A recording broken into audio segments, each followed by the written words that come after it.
Shalom, nous aimerions partager avec toi cette exhortation dans le livre de Romains 8, verset 28. La Bible déclare: nous savons du reste que toute chose concourt au bien de ceux qui aiment Dieu et qui sont appelés selon ses desseins. Il est écrit: toute chose concourt au bien des enfants de Dieu, même les situations de la vie, car tout ce que Dieu fait est bon. C'est pourquoi nous ne devons pas craindre face aux difficultés et aux obstacles, car il y a une opportunité de Dieu qui se présente à nous. Le dessein de Dieu pour nos vies ne change pas et n'a jamais changé. Peu importe les épreuves, le dessein de Dieu est au-dessus des circonstances, des situations difficiles que nous endurons. En fait, j'aimerais te faire comprendre que la difficulté n'empêche pas le dessein de Dieu de s'accomplir. Seulement, nous devons comprendre qu'il est de notre part d'activer le processus de la foi. Exemple, face à des défis de la loi te disqualifie, mais la grâce te qualifie. Tu dois comprendre que pour entrer dans la qualification que Dieu te donne, il faut engendrer le processus de la foi, de saisir cette faveur par la foi, le moyen de sa parole. Qu'est-ce que Dieu dit? C'est possible. Qu'est-ce que le monde dit? C'est impossible.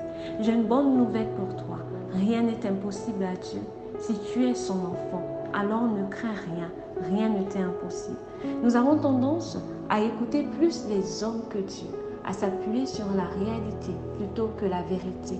Bien-aimés, nous ne marchons pas par la vue, ni par les sentiments. Nous marchons par la foi. Qu'est-ce que la foi? La ferme assurance des choses qu'on espère, une démonstration de celles qu'on ne voit pas. La foi en quoi? En la promesse de Dieu. Où est-elle? Dans sa parole. Quelle est notre attitude? Si Dieu l'a dit, c'est que c'est la vérité.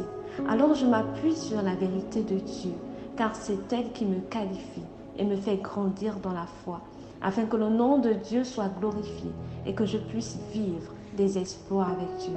Alors j'aimerais t'encourager à réaliser que tu n'es pas n'importe qui. Tu es un fils, une fille de Dieu. Tu n'es pas un homme ordinaire. Tu es un homme revêtu de la puissance pour changer le monde, pour manifester Jésus et que Dieu soit glorifié et révélé au travers de toi. Comprends que la parole de Dieu est au-dessus des lois du monde et des hommes.